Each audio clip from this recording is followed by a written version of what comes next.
all, welcome back to another new episode of Butterfly's Choice.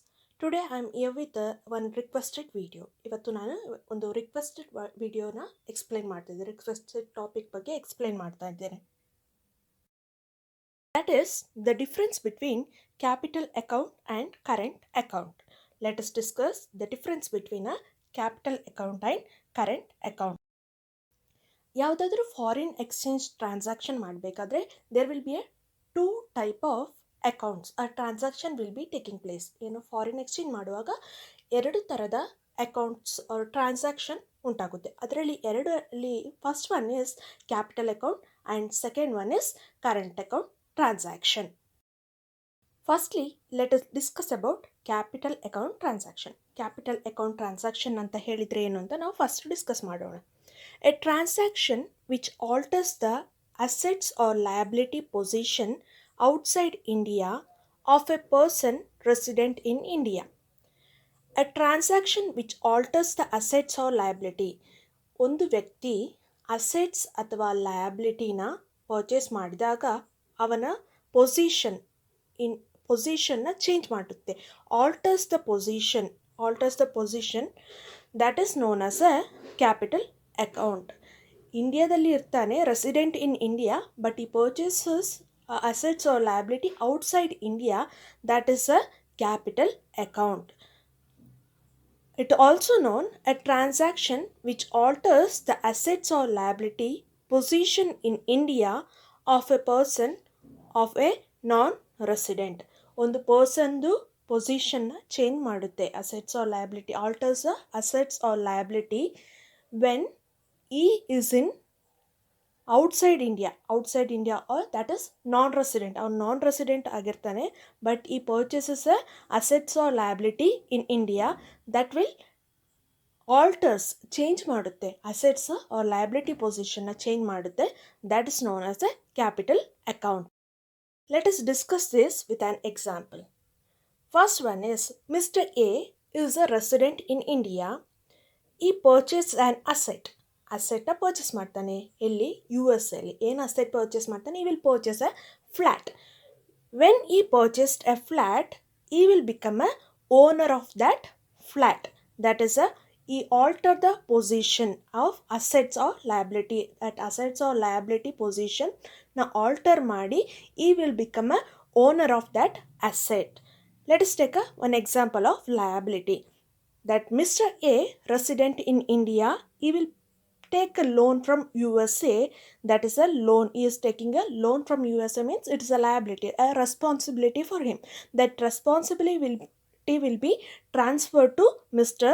A or alters its position. His position will be altered. So that is a capital account in case of foreign exchange transaction. Let us see the example of non-resident. Now, in case of non-resident, how the capital account transaction will take place.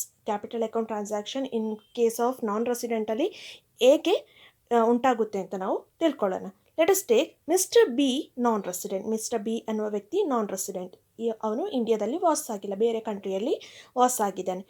ಅವನು ಏನು ಮಾಡ್ತಾನೆ? He will purchase asset, that is he will purchase a flat in ಡೆಲ್ಲಿಯಲ್ಲಿ ಫ್ಲ್ಯಾಟ್ನ purchase ಮಾಡ್ತಾನೆ. ಆವಾಗ ಏನಾಗುತ್ತೆ? ಅದು capital account transaction ಆಗುತ್ತೆ. ಏನಕ್ಕೆ ಕ್ಯಾಪಿಟಲ್ ಅಕೌಂಟ್ ಟ್ರಾನ್ಸಾಕ್ಷನ್ ಆಗುತ್ತೆ? That asset is transferred, altered to that non-resident's name. Asset liability position transfer ಆಗುತ್ತೆ. That's why it is a capital account transaction. In case of a liability as we discussed under the resident, same in case of non-resident. Mr. B, what he will do? He will purchase a liability. ಲಯಬಿಲಿಟಿನ purchase ಮಾಡ್ತಾನೆ, ತಗೊಳ್ತಾನೆ. ಏನು ಲಯಬಿಲಿಟಿನ ತಗೊಳ್ತಾನೆ? He will take a loan from Delhi. Let's take example of SBI bank in Delhi ಇಂದ ಲೋನ್ನ ತಗೊಂಡು ನಾನ್-ರೆಸಿಡೆಂಟ್ ತಗೊಳ್ತಾನೆ. ಆಗ ಏನಾಗುತ್ತೆ? ಅದು ಅವನಿಗೆ ಲಯಬಿಲಿಟಿ ಆಗುತ್ತೆ, ರೆಸ್ಪಾನ್ಸಿಬಿಲಿಟಿ ಆಗುತ್ತೆ. So it is also one of the capital account transaction. ಇಲ್ಲಿ ಏನು ಮೇನ್ ಆಗಿ ಏನಾಗುತ್ತೆ ಅಂತೇಳಿ, alters the assets or liability position. That is known as a capital account transaction. ನಿಮಗೆ ಕ್ಯಾಪಿಟಲ್ ಅಕೌಂಟ್ ಟ್ರಾನ್ಸಾಕ್ಷನ್ ಅಂತ ಹೇಳಿದರೆ ಏನಂತ ಅರ್ಥ ಆಗಿದೆ ಅಂತ ಭಾವಿಸ್ತೇನೆ. ನಾವು ಈಗ ಕರೆಂಟ್ ಅಕೌಂಟ್ ಟ್ರಾನ್ಸಾಕ್ಷನ್ ಅಂತ ಹೇಳಿದರೆ ಏನು ಅಂತ ಡಿಸ್ಕಸ್ ಮಾಡೋಣ. ಸೊ ಕರೆಂಟ್ ಅಕೌಂಟ್ ಅಂತ ಹೇಳಿದರೆ a transaction which is not a capital account transaction is called a current account. Capital account transaction ಅಲ್ಲದಿರುವ ಎಲ್ಲ ಟ್ರಾನ್ಸಾಕ್ಷನ್ನ ಕರೆಂಟ್ ಅಕೌಂಟ್ ಟ್ರಾನ್ಸಾಕ್ಷನ್ ಅಂತೇಳಿ ಕರಿತೀವಿ.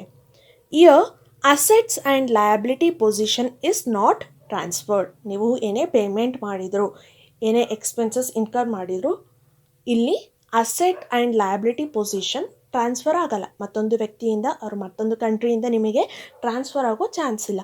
ಅದನ್ನು ಕರೆಂಟ್ ಅಕೌಂಟ್ ಟ್ರಾನ್ಸಾಕ್ಷನ್ ಅಂತ ಹೇಳಿ ಕರೀತಾರೆ. Example, exporter receiving payment for exports. ಏನಾದರೂ ಎಕ್ಸ್ಪೋರ್ಟ್ ಮಾಡ್ತಾರೆ, ಏನಾದರೂ ಕೊಡ್ತಾರೆ, ಅದಕ್ಕೆ ಎಕ್ಸ್ಪೆನ್ಸಸ್ನ ರಿಸೀವ್ ಮಾಡ್ತಾರೆ.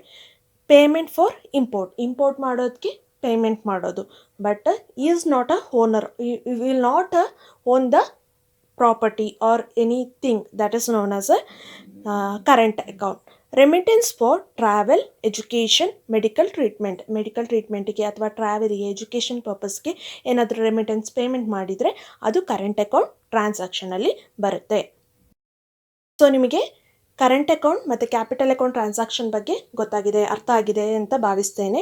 ನಿಮಗೆಲ್ಲ ಈ ವಿಡಿಯೋ ಇಷ್ಟ ಆದರೆ ದಯವಿಟ್ಟು ಲೈಕ್ ಮಾಡಿ, ಶೇರ್ ಮಾಡಿ ಮತ್ತು ಸಬ್ಸ್ಕ್ರೈಬ್ ಮಾಡಿ. Thank you all.